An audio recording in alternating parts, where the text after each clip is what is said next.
The lion has never needed to prove its authority. Across the open plains and scattered woodlands of Africa, its presence alone alters the behavior of every living creature within reach. The savanna listens when a lion moves. Even in rest, its stillness carries weight, a reminder that power in nature does not announce itself through constant action, but through certainty. The evolutionary history of the lion begins deep in the past, when ancestral big cats spread across Eurasia, Africa, and even the Americas. These early predators faced environments that demanded strength, endurance, and adaptability. Over time, one lineage gravitated toward open landscapes rather than dense forests.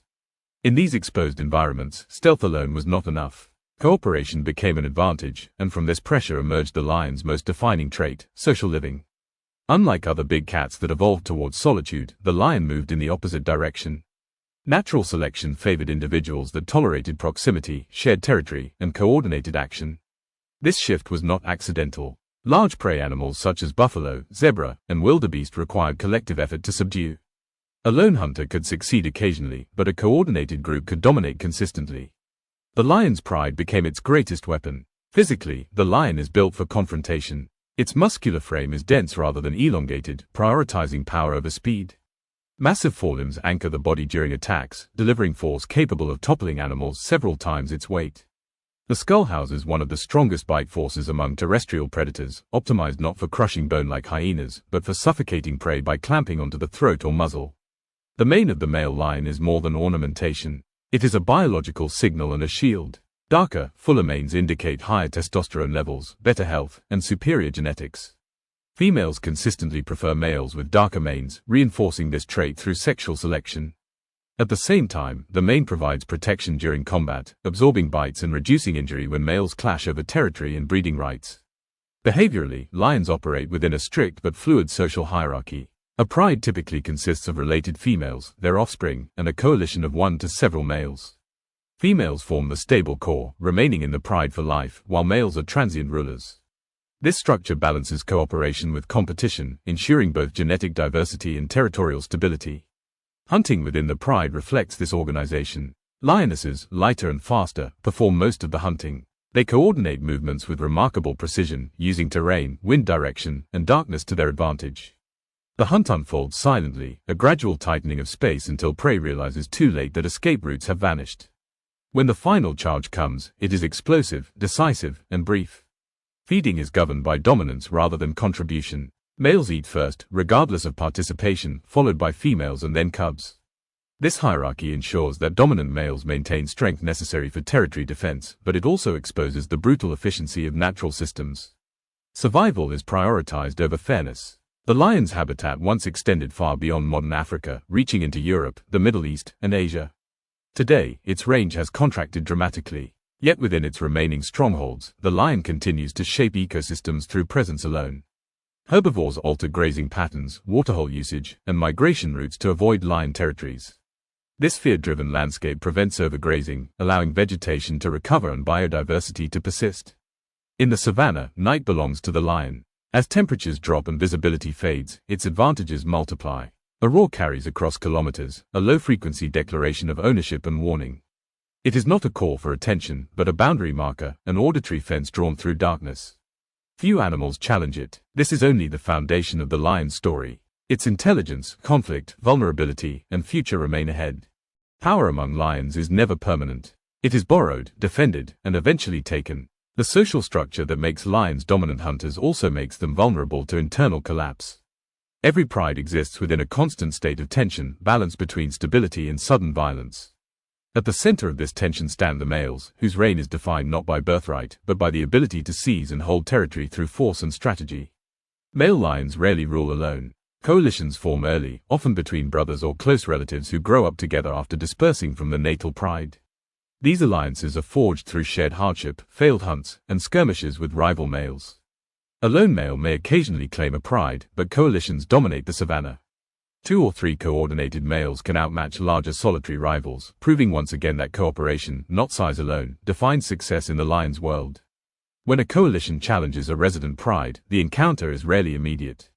Roars escalate across nights, growing closer, testing resolve. Physical confrontation is costly, and both sides understand the risk. But when conflict becomes unavoidable, it is brutal and decisive. Clashes between males are explosive, filled with lunges, grappling, and bone-rattling impacts. Injuries sustained in these battles often prove fatal later, even for the victor. Infection, exhaustion, and starvation follow weakened individuals. If the challengers succeed, the most consequential act follows: infanticide. Cubs sired by previous males are killed systematically. This act, harsh by human standards, serves a clear evolutionary function. It forces lionesses back into estrus, allowing the new males to pass on their genes before their reign inevitably ends. For the females, resistance is rarely effective. Survival lies in acceptance, not opposition. Lionesses endure this cycle with a resilience shaped by necessity. Their loyalty is not to individual males, but to the pride itself. The land, the hunting grounds, the shared knowledge of terrain and prey patterns, these are what matter. Males come and go. The pride remains. Hunting strategy reflects this pragmatic intelligence. Lions do not rely on constant pursuit like wolves, nor on extreme stealth like leopards. Instead, they combine patience with calculated aggression. Wind direction determines approach. Darkness increases success rates dramatically. Grass height, moon phase, and prey density all influence whether a hunt is attempted or abandoned. Failed hunts are common, but wasted energy is avoided whenever possible. Prey selection is strategic rather than opportunistic. Lions target individuals that maximize reward relative to risk: young, old, injured, or isolated animals. Large prey such as buffalo are approached cautiously and often cooperatively. These hunts are dangerous, and many lions bear scars from horns and hooves. Death in the savanna often arrives suddenly, but it can just as easily be delivered in return. Territory defines everything. A pride's land determines food availability, cub survival, and male dominance. Boundaries are marked through scent, visual presence, and roaring. When borders overlap, conflict is inevitable. Neighboring prides engage in prolonged hostility, sometimes lasting generations. These invisible lines shape the movements of entire herbivore populations, creating a dynamic landscape of fear and avoidance. Cubs grow up immersed in this reality. Play fighting is not idle behavior, it is rehearsal. Through mock attacks and chases, cubs develop coordination, strength, and social awareness. Mortality is high in the early months. Predation by hyenas, leopards, and rival lions eliminates many before adulthood. Those that survive do so not because they are lucky, but because they learn quickly. As cubs mature, gender dictates destiny. Young males are eventually expelled, forced into nomadic existence where survival depends on stealth, scavenging, and coalition building. Many never reach adulthood. Females remain, inheriting territory and responsibility. This division ensures continuity while fueling constant competition beyond the pride's borders. The lion's intelligence extends beyond hunting and combat. Problem-solving, memory, and emotional recognition play critical roles in pride cohesion. Individuals recognize allies, rivals, and threats across years. Social bonds influence cooperation during hunts and defense. A lion is not merely a predator reacting to instinct, it is a strategist operating within a complex social network. Yet despite its dominance, the lion lives close to the edge. Injury, drought, disease, and rival pressure can dismantle even the strongest pride. Power must be renewed constantly. Nothing is guaranteed. In this way, the lion embodies the savanna itself, open, unforgiving, and ruled by balance rather than mercy. The story is far from over. For most of its evolutionary history, the lion faced threats that followed natural rules. Rival males, competing predators, drought, and disease were challenges it could anticipate, adapt to, and often overcome. The modern threat, however, does not behave like a predator. It does not announce itself with sound or scent. It arrives through fences, firearms, shrinking land, and decisions made far from the savanna. Against this force, strength and cooperation offer limited defense. As human populations expanded across Africa, the lion's world began to fracture. Once continuous landscapes were divided into isolated fragments by agriculture, roads, and settlements.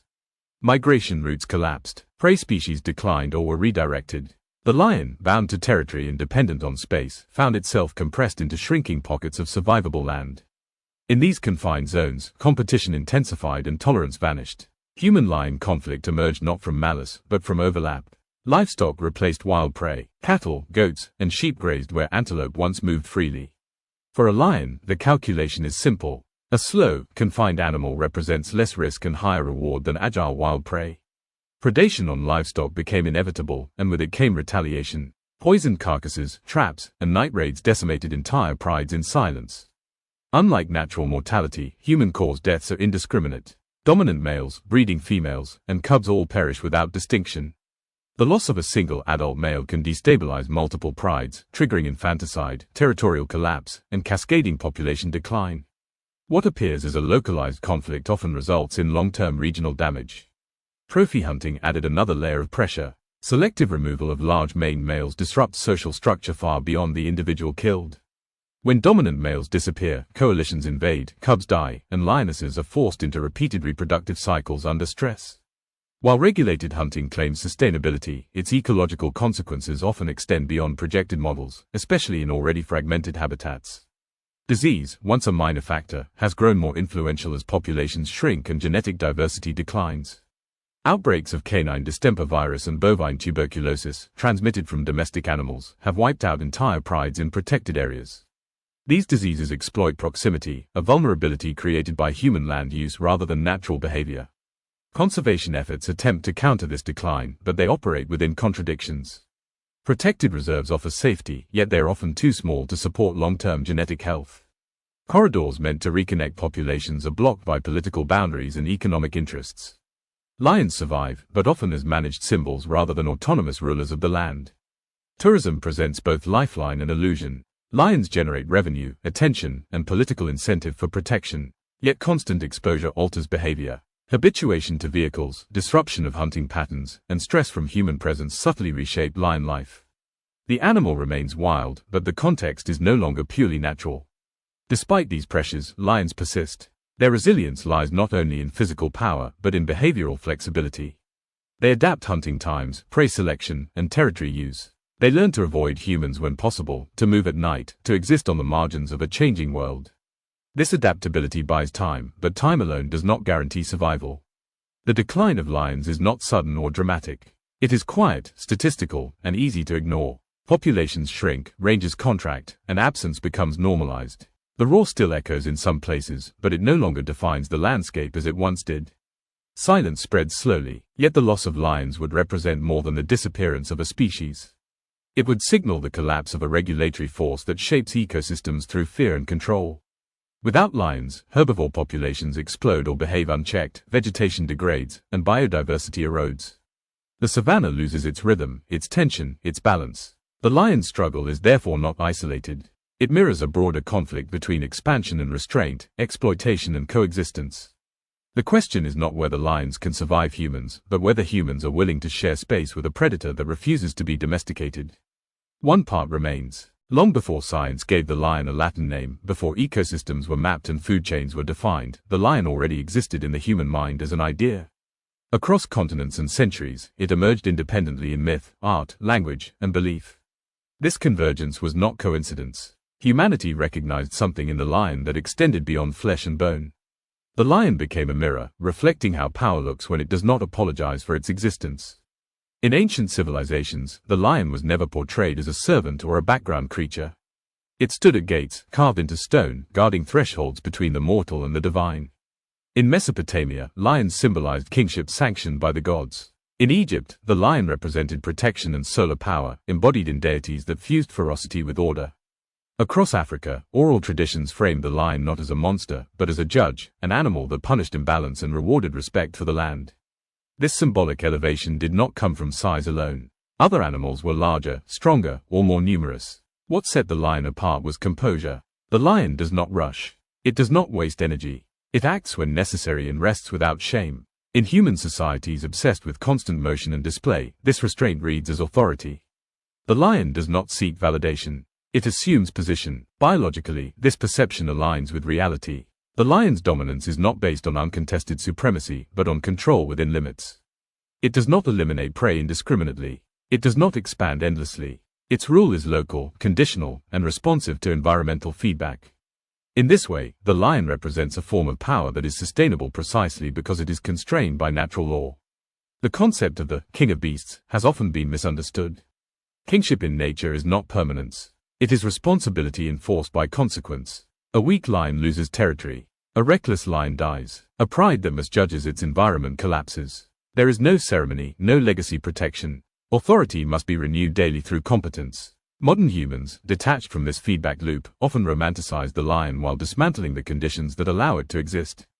The image is preserved while the substance erodes. Logos remain as habitats vanish. Stories endure as populations decline. This contradiction defines much of modern conservation, admiration without accommodation. Yet the lion does not require worship.